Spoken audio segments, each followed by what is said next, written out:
میرے اعمال کی اصلاح کرم سے کر دے۔ الحمدللہ رب العالمین والصلاة والسلام علی سید المرسلین اما بعد فاعوذ باللہ من الشیطان الرجیم بسم اللہ الرحمن الرحیم۔ پڑھیے الصلاة والسلام علیک یا رسول اللہ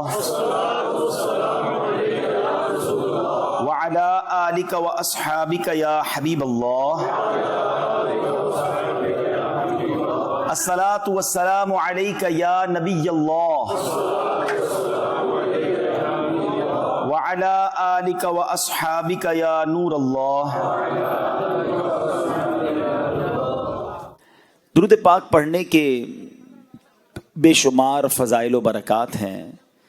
میرے آقا مدینے والے مصطفیٰ صلی اللہ تعالی علیہ وسلم کا فرمان ہے، آقا فرماتے ہیں کہ جو مجھ پر ایک بار درود پاک پڑھے اللہ کریم اس پر اپنی 10 رحمتیں نازل فرماتا ہے۔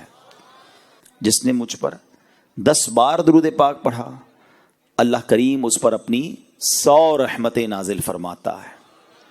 جس نے 10 بار درود پاک پڑھا اللہ اس پر 100 رحمتیں نازل فرماتا ہے۔ ومن صلی علیہ 100 صلی اللہ علیہ الفا، جو 100 درود پاک پڑھے اللہ 1000 رحمتیں نازل فرماتا ہے۔ ایک درود پر 10 رحمتیں، 10 درود پر 100 رحمتیں، 100 درود پر 1000 رحمتیں، یعنی ہر درود پڑھتے جائیں اور 10 رحمتیں لوٹتے جائیں۔ یہ کتنی خوبصورت کیلکولیشن ہے۔ مگر اس حدیث کا جو اگلا حصہ ہے نا وہ اور زیادہ خوبصورت ہے۔ میرے آقا فرماتے ومن صلی علیہ الفا، جس نے مجھ پر 1000 بار درود پاک پڑھا اب اس کو کیا ملے گا؟ آقا فرماتے ہیں کہ اس کا کاندھا میرے کاندھے سے جنت کے دروازے پر چھو رہا ہوگا۔ زحمت کتفہ کتفی علی باب الجنہ، یعنی وہ جنت میں میرے ساتھ ایسے جائے گا کہ اس کا کاندھا میرے کاندھے سے چھو رہا ہوگا۔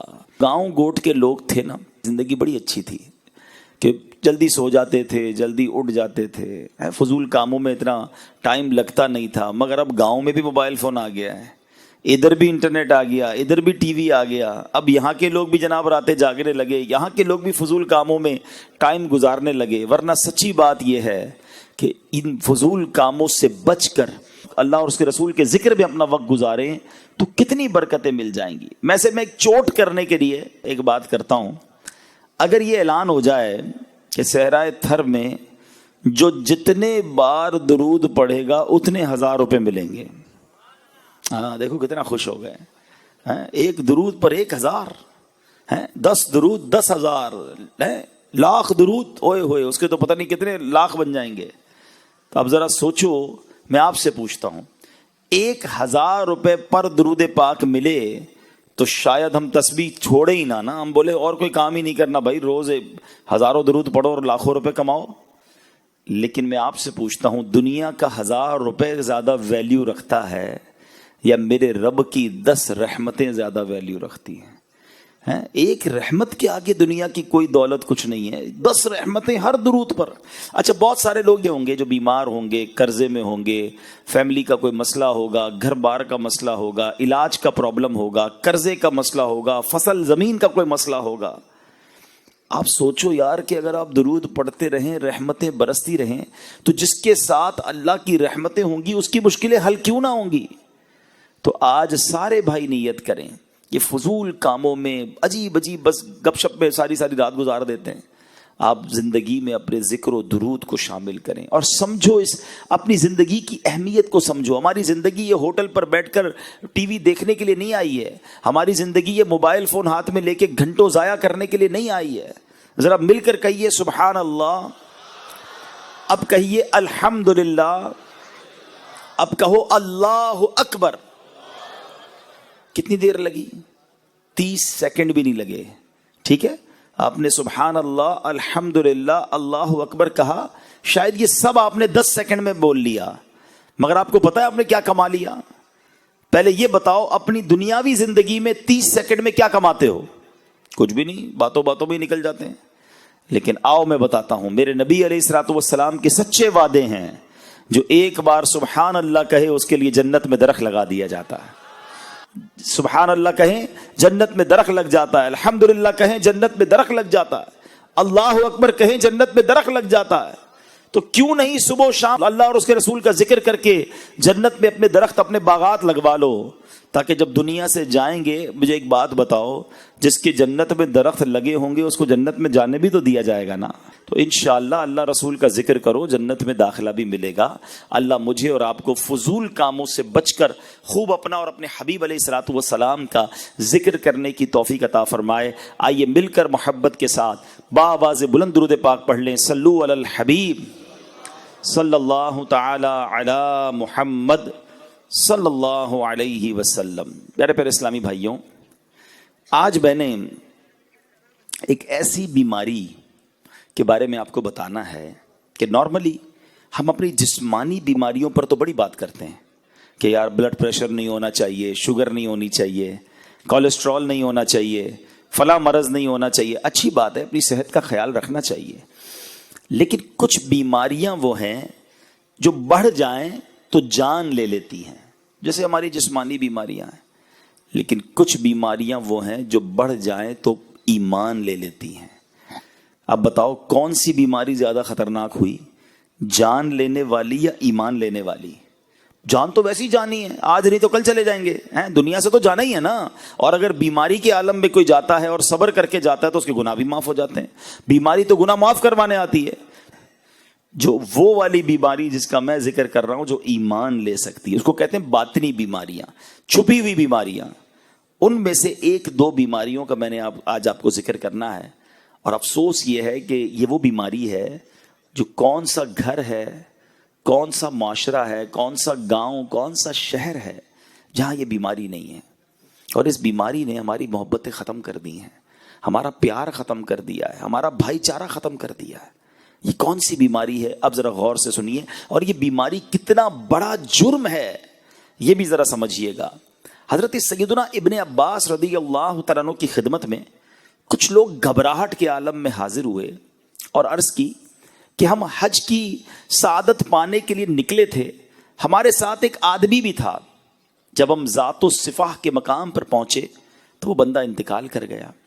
ہم نے اسے غسل و کفن کا انتظام کیا اور پھر اس کے لیے قبر کھودی. اب ذرا غور کیجئے گا, کہاں کون سے سفر میں جا رہا ہے وہ بندہ؟ حج کے سفر میں. اور حج کے سفر میں اس کا انتقال ہوا ہے. روایتوں میں آتا ہے کہ جو بندہ حج کو جائے, عمرے کو جائے اور راستے میں مر جائے تو اللہ تعالیٰ قیامت تک اسے حج کرنے کا ثواب عطا فرماتا ہے, کیونکہ وہ اس سفر میں مرا ہے نا. اتنی بڑی ایک طرح سے سعادت ہے. مگر اس بندے کا حال دیکھو, کہتے ہیں ہم اس کو دفنانے کے لیے جب قبر کھودی تو دیکھتے ہیں کہ وہ پوری قبر کالے سانپوں سے بھر گئی. ہم گھبرا گئے, ہم نے جو ہے وہ دوسری قبر کھودی, دیکھتے ہی دیکھتے وہ قبر بھی کالے سانپوں سے بھر گئی. ہم پریشان ہو گئے اور ہم نے کہا حضرت آپ کے پاس آئے ہیں, بتائیے ماجرا کیا ہے. سیدنا ابن عباس رضی اللہ تعالیٰ عنہ فرماتے ہیں یہ اس کا کینہ ہے جو اپنے دل میں رکھتا تھا, جاؤ اس کو وہیں سانپوں کے درمیان جا کر دفنا دو. آپ ذرا غور کیجیے پیارے اسلامی بھائیوں کہ حج کا مسافر ہے مگر قبر میں سانپ آ گئے. وجہ کہ اس کے دل میں کینہ تھا, مسلمانوں کے لیے بغض تھا, لوگوں کے لیے برے خیالات تھے. فرمایا جس کے دل ایسا ہو کدھر بھی قبر کھودو گے ادھر سانپ نہیں آنا ہے, ادھر عذاب نہیں آنا ہے, ادھر ہی دفنا دو. اے پیارے اسلامی بھائیوں ذرا غور کیجئے, میں آج جس بیماری کے بارے میں, جس پرابلم کے بارے میں ذکر کرنے آیا ہوں, سمجھانے آیا ہوں, خود بھی سمجھنے آیا ہوں, وہ ہے کینہ, بغض. میں اس کی تعریف بھی بیان کروں گا کہ کینہ کہتے کس کو ہیں, اور ہو سکتا ہے کہ ابھی تک تو کسی کو سمجھ ہی نہ آیا ہو کہ کینہ کیا ہے, یا پھر کینہ میں تو نہیں کرتا. تو ذرا سنیے گا. اب پہلے تو کینہ جو ہے اس کی تعریف تھوڑی دیر بعد بیان کرتا ہوں. ایک طرف آپ نے اس بیمار یا اس پرابلم میں جو شخص مبتلا ہے اس کا عذاب سن لیا, اب آؤ دوسری طرف انعام بھی سن لو. ایک بار پیارے آقا علیہ الصلوۃ والسلام نے, صحابہ کرام موجود تھے, سیدنا انس رضی اللہ تعالیٰ عنہ اس حدیث کے راوی ہیں, کہتے ہیں کہ نبی پاک علیہ الصلوۃ والسلام نے فرمایا کہ یطلع علیکم الآن من هذا الفج رجل من اہل الجنہ، آقا فرماتے کہ ابھی تمہارے پاس اس راستے سے ایک جنتی آدمی آئے گا۔ اب ذرا غور کریں کہ صحابہ کرام کتنا دلچسپی کا اظہار کیا ہوگا، سارے کیوریس ہو گئے ہوں گے کہ دیکھے تو صحیح کون آ رہا ہے۔ نبی پاک نے پہلے ہی بتا دیا کہ اس دروازے سے اب ایک جنتی آدمی نے آنا ہے۔ سارے صحابہ دروازے کی طرف دیکھ رہے ہیں۔ اب ایک انصاری صحابی آئے، بہت بڑا ان کا نام بھی نہیں تھا، ان کی داڑھی کے بال وضو سے تر تھے، بائیں ہاتھ میں جوتیاں اٹھا رکھی تھیں، بڑا نارمل سا بندہ تھا۔ دوسرے دن نبی پاک علیہ السلام نے فرمایا کہ ابھی اس دروازے سے ایک جنتی شخص آئے گا۔ بالکل نبی پاک نے فرمایا تھوڑی دیر بعد وہی بندہ دوبارہ آیا۔ تیسرے دن آقا نے فرمایا اس دروازے سے جنتی بندہ آئے گا۔ تیسرے دن بھی وہی شخص داخل ہوا۔ اب حضرت عبداللہ بن عمر رضی اللہ عنہ فرماتے ہیں کہ میں اس انصاری صحابی کے پاس گیا، میں نے کہا اب معلوم تو کروں عمل کیسا ہے۔ آقا 3 دن سے فرما رہے جنتی بندہ آئے گا، تینوں بار یہی آیا، ایسا کیا کرتا ہے؟ اچھا اب کمال دیکھو، حضرت عبداللہ بن عمر انصاری نے کیا کیا؟ کہتے حضور مجھے آپ کا مہمان بننا ہے، کیا آپ میری مہمان نوازی کریں گے؟ انہوں نے کہا ٹھیک ہے، آ جائیں میرے گھر آ جائیں۔ کیوں گھر جانا تھا؟ کہ اس کا عمل معلوم کرنا تھا، اس کی نیکی معلوم کرنی تھی۔ اکیلے میں کرتا کیا ہے، ایسا کیا کرتا ہے کہ پیارے آقا علیہ الصلوۃ والسلام 3 دن سے فرما رہے کہ اس دروازے سے جنتی بندہ آئے گا، یہی بندہ آتا ہے۔ اچھا ہم کسی کے گھر کیوں جاتے ہیں کہ یار کسی کے گھر جائیں ذرا دیکھے تو صحیح کماتا کیا ہے، اندر ذرا اندر کی اطلاع ملے کہ گھر کیسا ہے، اس کا خرچہ کتنا کیا ہے۔ ہم کسی کے گھر نارملی کوئی بندہ کسی کا مہمان اس لیے بھی بنتا ہے کہ ذرا جاسوسی کرے، مگر صحابہ کا خیال دیکھو، ان کی صفائی دیکھو، دل کی نیتیں دیکھو۔ کہتے اس لیے مہمان بننا تھا کہ دیکھوں تو صحیح نیکی کیا کرتا ہے، یہ کون سی نیکی ہے جو اس بندے کو جنتی بنا بیٹھی۔ کہتے میں 3 دن اور 3 راتیں اس بندے کے گھر میں رہا، میں نے کوئی خاص عمل نہیں دیکھا، نارمل وہی نماز، ہم بھی نماز پڑھتے تھے، وہ بھی نماز پڑھتے، وہ بھی جناب ذکر اللہ کرتے تھے، ہم بھی کرتے، کوئی ایکسٹرا آرڈنری کام تو میں نے نہیں دیکھا۔ 3 دن بعد میں واپس جانے لگا، میں نے کہا میں جا رہا ہوں۔ تو اس نے کہا کہ آپ آئے کیوں تھے؟ کہا میں تو اس لیے آیا تھا کہ آپ کا کوئی خاص عمل ہے جو میں دیکھوں کہ پتہ چلے کہ 3 دن تک نبی پاک نے فرمایا کہ اس دروازے سے جنتی شخص آئے گا، تینوں بار آپ آئے، آپ کا کوئی ایسا ایکسٹرا کوئی خاص کوئی بڑا عمل تو مجھے نظر نہیں آیا۔ تو وہ صحابی پتہ کیا کہتے ہیں کہ میرا عمل تو وہی ہے جو آپ نے دیکھا، میں تو نارمل سا آدمی ہوں، مگر ایک بات ضرور ہے کہ میں اپنے دل میں کسی مسلمان کے لیے کینہ نہیں رکھتا ہوں، نہ ہی کسی مسلمان کو ملنے والی نعمت پر حسد کرتا ہوں۔ حضرت سیدنا عبداللہ رضی اللہ عنہ نے فرمایا یہی وہ وصف ہے جس نے آپ کو اس مقام پر پہنچا دیا ہے۔ اب دونوں باتیں یاد رکھیے، دل گندا تھا، کینہ تھا، بغض تھا، مسلمانوں کے لیے حسد تھا، برے خیالات تھے، تو حج پر جا رہا تھا مگر قبر میں سانپ آ گئے، اور دل صاف تھا، حالانکہ بظاہر کوئی بڑا عمل نہیں تھا، مگر نبی پاک 3 دن تک جیسے جنت کی بشارت عطا فرما رہے تھے کہ وہی شخص تھا۔ اب ذرا اپنے اپنے دل کو چیک کر لو، ہمارا دل صاف ہے یا دل بھرا ہوا ہے، کینے سے بھرا ہے، بغض سے بھرا ہے، نہ کسی کی ترقی اچھی لگتی ہے، نہ کسی کا آگے بڑھنا اچھا لگتا ہے، لوگوں کے بارے میں بڑے گندے برے خیالات دل میں ہیں، بدلہ لینے کی خواہش ہے، یہ ترقی کیوں کر رہا ہے مجھے پرابلم ہے، یہ آگے کیوں بڑھ رہا ہے مجھے مسئلہ ہے، بڑا زمیندار بن گیا، اتنا سا کاروبار تھا اتنا بڑا کاروبار ہو گیا، ہمارے شہر میں کوئی پہچانتا نہیں تھا، پورے جناب تھر میں پورے سندھ میں لوگ پہچاننے لگ گئے اس کو، یہ تو بیرون ملک بھی چلا گیا ہے۔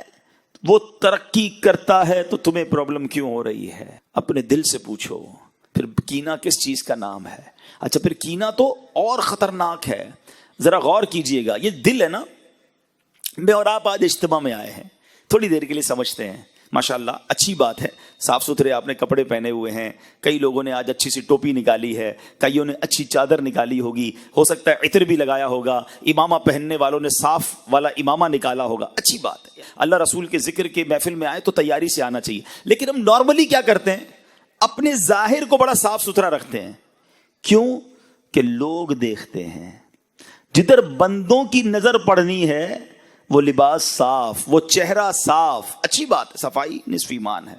اللہ لباس کو نہیں، اللہ کی نگاہ رحمت کہاں پڑتی ہے؟ دل پر۔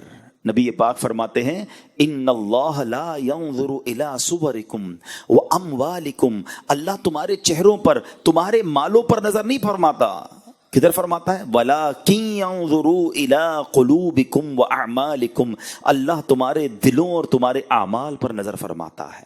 اب سوال یہ ہے جو لوگ دیکھے وہ صاف ہے، جو رب دیکھ رہا ہے وہ گندا ہے۔ سوچو کدھر زیادہ صفائی کی ضرورت تھی، لباس کی یا دل کی؟ جدھر رب کی نگاہ ہے۔ لوگوں کی نگاہوں کو تو ابھی بھی ڈاج دے سکتے ہیں، کہ کپڑے پہ دھبا لگ گیا اوپر چادر رکھ لی، بنیان خراب ہو گیا اوپر کچھ اور پہن لیا، اندر کیا پہنا کسی کو نہیں پتا، کیونکہ لوگوں کی نگاہ صرف ظاہر پر ہے۔ مگر رب سے تو کچھ نہیں چھپا سکتے نا۔ دل میں جو چھوٹی چھوٹی برائی، چھوٹی چھوٹی گندگی بھی چھپا رکھی ہے وہ رب جانتا ہے، وہ علیم ہے، وہ خبیر ہے۔ مگر پرابلم یہ ہے کہ آج ہم صبح سے شام تک دل صاف، کپڑے صاف، چہرہ صاف، کسی کے باتھ روم میں جاؤ تو کتنی ساری تو کریمیں رکھی ہوتی ہیں، چہرہ صاف کرنے کی الگ ہے، تو ہاتھ صاف کرنے کی الگ ہے، تو دانت صاف کرنے کا الگ حساب ہے۔ ٹھیک ہے، میں نہیں کہتا صفائی نہیں کرنی چاہیے، مگر اتنا خیال ہے کہ یار لوگ دیکھیں تو میں ستھرا صاف نظر آؤں۔ جس خالق نے تمہیں بنایا ہے وہ بھی تو دیکھ رہا ہے تمہیں۔ دل کا کیا حال ہے، کیا چھپا رکھا ہے؟ تکبر اندر چھپا رکھا ہے، غیبت اندر رکھی ہے، حسد اندر رکھا ہے، لوگوں کے لیے برے خیالات اندر رکھے ہیں، گندے گندے پلان اندر رکھے ہیں، دشمنیاں اندر رکھی ہیں۔ پھر کہتے ہو اللہ مجھ سے راضی ہو جائے، وہ دیکھ رہا ہے کہ تمہارے دل میں کیا ہے۔ نماز بھی پڑھتے ہو تو اس لیے کہ لوگ نمازی سمجھیں، لوگ تو سمجھ لیں گے نمازی، رب جانتا ہے نیت کدھر کی ہے۔ صدقہ خیرات اس لیے دیا کہ لوگ سخی سمجھیں، لوگوں نے تو دیکھا کہ میرے ہاتھ سے پیسہ نکلا غریب کو ملا، تصویر بھی کھنچ گئی۔ اللہ جانتا ہے کہ نیت کدھر کی ہے، اللہ کی رضا تھی یا لوگوں کو دکھانا تھا؟ اس سے نہیں چھپا سکتے، اسے کوئی ڈوج نہیں دے سکتا۔ یاد رکھنا، وہاں نہیں بات بنانے کی مجال۔ اعلیٰ حضرت کہتے ہیں وہاں نہیں بات بنانے کی مجال، چارہ اقرار ہے، کیا ہونا ہے ماننا ہی پڑے گا۔ ہاں مولا کیا تھا، میں نے دکھاوا کیا تھا، میں نے تکبر کیا تھا، میں نے بغض کیا تھا، میں نے دشمنی رکھی تھی، میں نے لوگوں کے لیے سب کیا تھا۔ ادھر نہیں بچ سکو گے۔ خدا را بات کو سمجھو، اپنا دل صاف کرو۔ اور دل میں جس بیماری کا آج میں ذکر کرنے آیا ہوں یہ بہت خطرناک ہے، اس نے ہماری محبتیں ختم کر دی، ہماری رشتہ داریاں ختم کر دی، ہماری دوستیاں ختم کر دی۔ ساتھ بیٹھتے ہیں، کھانا بھی ساتھ کھاتے ہیں، ایک ہی گھر میں رہتے ہیں، مگر دل میں ایک دوسرے کے لیے کینہ ہے۔ اچھا ملیں گے بھی مسکرا کر، ماشاءاللہ کیسے ہیں، ٹھیک ہے، سب خیر ہے، دل ہی دل میں ہو رہا ہوگا تباہ ہو جائے یہ بندہ۔ ساتھ روز کھاتے ہیں، وہ آ کر بتاتا بھی ہوگا یار اس بار فصل بہت اچھی ہوئی، اللہ نے بڑا کرم کیا، باجرہ بہت نکلا، ارے گوار کی فصل بھی بہت اچھی ہوئی، اللہ نے بڑا کرم کیا، مونگ کی دال اس بار تو کمال ہو گیا۔ وہ کمال ہو گیا کہہ رہا ہے، اندر جلن ہو رہی ہے کہ اس کو کمال کیوں ہو گیا۔ اور سوچو یار وہ دل کتنا گندا ہے جو کسی مسلمان کی ترقی پر افسوس کر رہا ہے، جس کو کسی مسلمان کی خوشی میں پرابلم ہو رہی ہے، اس دل کا کتنی گندگی ہے اس دل میں، اور وہ ہمارے دل میں اگر ہے تو، اور یہ کتنا برا عمل ہے۔ میں نے دونوں عمل بتا دیے، کینے والا دل سانپ والی قبر میں گیا، اور جو دل صاف تھا اس کو آقا نے جنتی فرما دیا۔ اب طے آپ نے کرنا ہے کون سا والا دل رکھنا ہے۔ سنو اب میرے پیارے اسلامی بھائیوں، کینے کی ذرا تعریف بھی سمجھ لو، تھوڑا حسد سے یہ ہٹ کر ہے۔ حسد الگ ہوتا ہے، کینہ الگ ہوتا ہے، مگر یہ بہت قریب قریب ہیں۔ کینہ یہ ہے کہ انسان اپنے دل میں کسی کو بوجھ جانے، اس سے دشمنی اور بغض رکھے، اور یہ نفرت کی کیفیت ہمیشہ باقی رہے۔ اب اس کا ٹیسٹ پتہ ہے کیا ہے؟ چھوٹا سا ٹیسٹ کر لو۔ آپ کے جاننے والوں میں سے کوئی ایسا ہے، اچھا ایک بات یاد رکھنا، کینہ ہو یا حسد یہ اسی سے ہو سکتا ہے جس کو آپ جانتے ہو، جس کو نہیں جانتے اس سے نہیں ہو سکتا۔ تھر میں رہنے والوں کا کسی برازیل میں رہنے والے سے حسد نہیں ہو سکتا، چاہتے ہی نہیں تو کیا ہاں کوئی تھر والا ہی برازیل چلا گیا تو پھر تو حسد ہو سکتا ہے، ورنہ نہیں ہو سکتا۔ مثال کے طور پہ آپ ہی کے علاقے کا، آپ کے شہر کا، آپ کا رشتہ دار، آپ کے ساتھ کام کرنے والا، آپ کا پڑوسی بھی ہو سکتا ہے، آپ کا دوست بھی ہو سکتا ہے، ٹھیک ہے نا۔ اب آپ غور کریں کہ آپ کے جاننے والوں میں سے کوئی ایسا ہے کہ جب اس کی تعریف آپ کے سامنے ہوتی ہے نا تو آپ کو تکلیف ہونا شروع ہو جاتی ہے، یار کوئی اور بات کرو نا بھائی، اس کا ذکر کیوں کر رہے ہو، کوئی اور بات کرو۔ اور جی چاہتا ہے کہ کسی طرح موقع ملے تو میں اس کو نقصان پہنچاؤں۔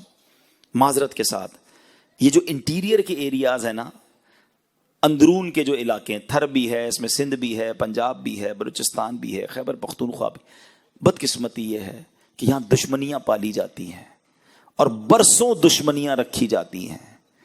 بچوں کو بھی بتایا جاتا ہے کہ فلاں خاندان ہمارا دشمن ہے. بتاؤ یار، کیا اسلام اس لیے آیا تھا؟ میرے آقا تو دشمنیاں مٹانے آئے تھے نا. نبی پاک نے تو فتح مکہ کے بعد خون کے پیاسوں کو بھی معاف کر دیا تھا، اور آج مسلمان کو معاف کرنے کے لیے تیار نہیں ہے. اور اگر آپ سٹارٹ دیکھیں تو کسی چھوٹی سی بات سے یہ معاملہ شروع ہوا ہوگا اور اب تک نہ جانے کتنے لوگ قتل ہو چکے ہوں گے، لیکن احساس نہیں ہے. پھر کینہ اور کس شے کا نام ہے کہ تم دشمنی رکھتے ہو دل میں؟ پھر سوچ لو کہ یہ کہیں بیماری ہمیں قیامت کے دن مروا نہ دے، قبر میں سانپ اور بچھو نہ آ جائے. حدیث پاک کا مضمون ہے کہ کچھ بیماریاں ایمان مونڈ دیتی ہیں. ایمان مونڈنے والی بیماری کون سی ہے؟ فرمایا اس میں کینہ اور حسد بھی ہے، جو انسان کا ایمان برباد کر دیتی ہے. خدارا اس وبا کو نکالیے. نبی پاک فرماتے ہیں ان قریب میری امت میں پچھلی امتوں کی بیماریاں آ جائیں گی. صحابہ کرام نے عرض کی حضور پچھلی امت کی بیماریاں کیا ہیں؟ تو آقا نے فرمایا تکبر، اترانا، ایک دوسرے کی غیبت کرنا، دنیا میں ایک دوسرے پر سبقت کرنے کی کوشش کرنا، بغض رکھنا، بخل یعنی کنجوسی کرنا، یہاں تک کہ وہ ظلم میں تبدیل ہو جائے، پھر فتنہ و فساد بن جائے. یہ پچھلی امتوں کی بیماریاں تھیں، مگر آج ہمارے اندر بھی ہے. چھوٹی چھوٹی بات پر دشمنیاں پالی ہیں. اور یہ جو حسد ہے نا، یہ تو اتنا برا عمل ہے، اتنا برا عمل ہے. میں ذرا ایک سوال پوچھنا چاہتا ہوں، آپ کو اندازہ ہو جائے گا کہ حسد ایکچولی کتنی بری چیز ہے. مجھے بتاؤ شہرت دینے والا کون ہے؟ سب مل کر جواب دیں گے. دولت دینے والا کون ہے؟ ارے اللہ کا نام لے رہے ہو، زور سے لے لو نا. دولت دینے والا کون ہے؟ شہرت دینے والا کون ہے؟ اولاد دینے والا کون ہے؟ عزت دینے والا کون ہے؟ روزی دینے والا کون ہے؟ جب سب دینے والا اللہ ہے، اور اگر وہ کسی کو دے رہا ہے تو تمہیں پرابلم کیوں ہو رہی ہے؟ کبھی سوچا یہ حسد کتنا برا عمل ہے کہ جس کو رب دے رہا ہے تمہیں اس میں پرابلم ہے. اصل میں جو حسد کرنے والا ہے نا، وہ اللہ پر اعتراض کرتا ہے کہ اللہ اس کو کیوں دیا، مجھے کیوں نہیں دیا. یہ ڈائریکٹلی رب پر اعتراض ہے. اور دنیا میں جو سب سے پہلے گناہ ہوئے تھے نا، ان میں سے سب سے پہلے جو گناہ ہوئے وہ یہی تو تھے. حسد تھا، تکبر تھا. کیوں قابیل نے حابیل کو قتل کیا تھا؟ حسد تھا.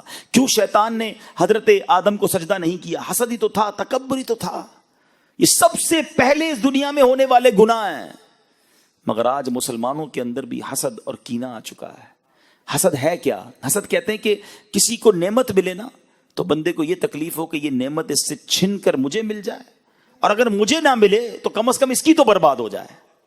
آپ سوچیں یہ کتنا برا عمل ہے، کتنا گندا ہے وہ شخص جو یہ سوچتا ہے کہ کسی مسلمان کو بربادی ہو جائے. ایک بات یاد رکھنا، جو دوسروں کا برا سوچتا ہے نا، اس کا خود ہی برا ہوتا ہے. کوئی کسی کا بگاڑ نہیں سکتا. ہاں، حسد کرنے والا جلتا رہے گا، کم کسی کا کچھ نہیں کر سکے گا. جو اس کے نصیب میں اس کو مل کر رہنا ہے.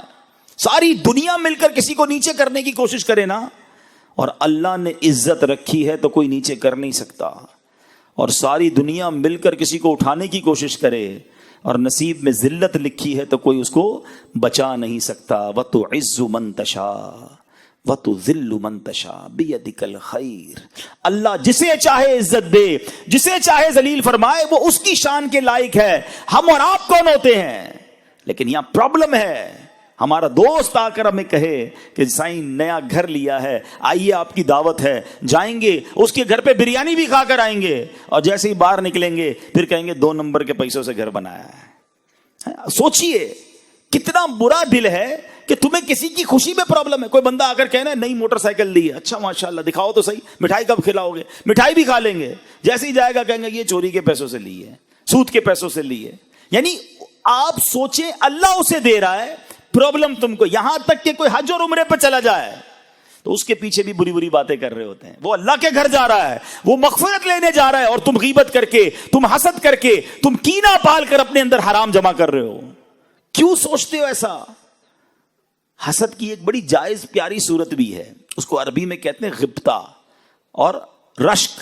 وہ کیا ہے کہ اگر کسی کو آپ دیکھتے ہیں کہ اللہ نے اس کو اچھا چہرہ دیا ہے، شہرت دی ہے، دولت دی، اب اللہ سے دعا کرو نا، یا اللہ اس کو دی ہے مجھے بھی دے دے. اس میں کوئی حرج نہیں ہے.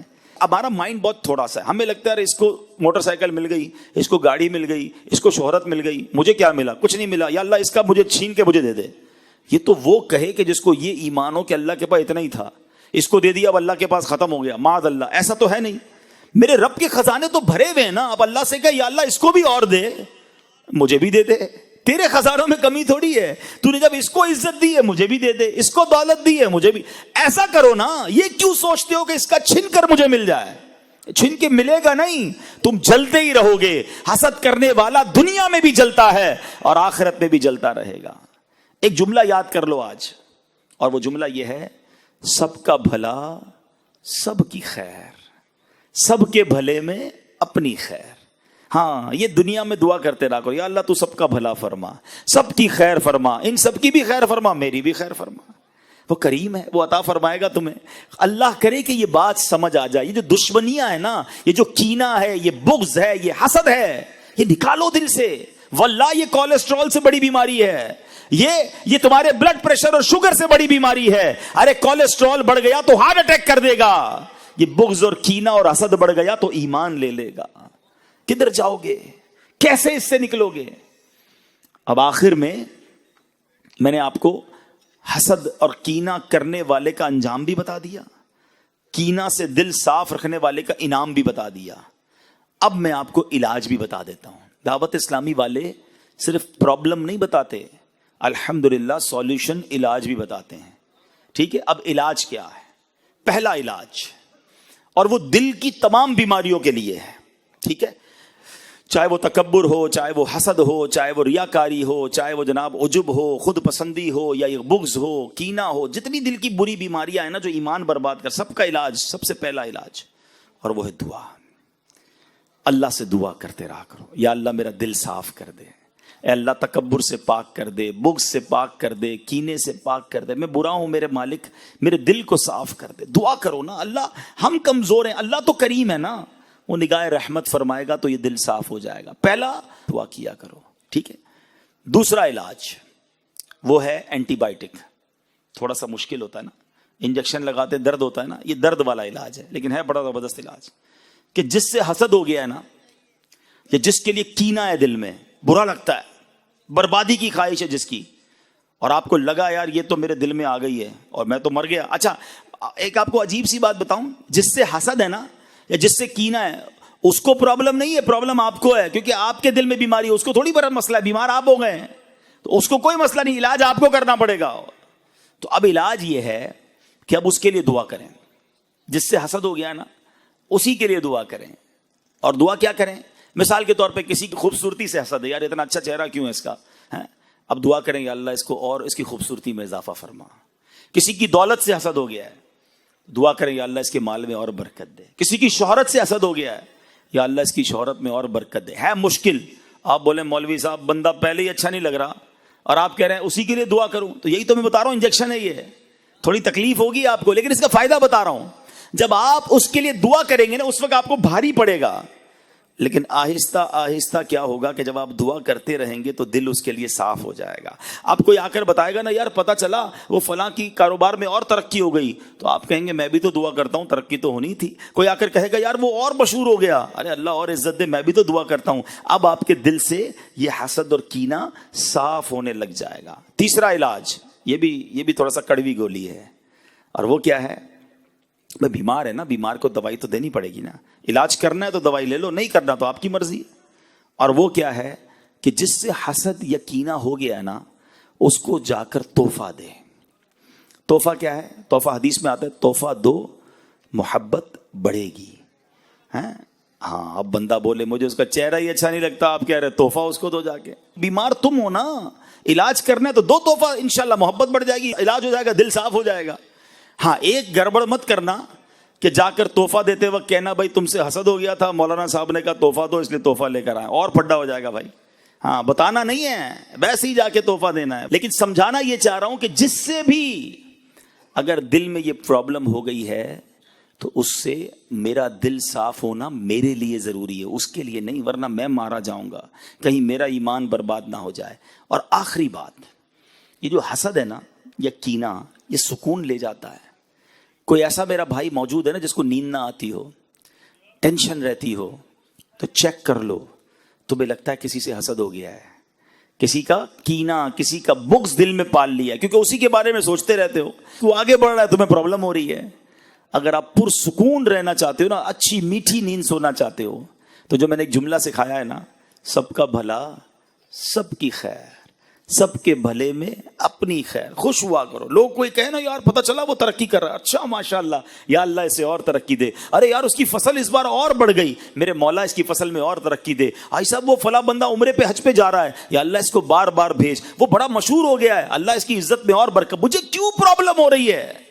میں خوش رہوں نا، مسلمان کی خوشی میں خوش رہو، اللہ تمہیں بھی خوش کر دے گا۔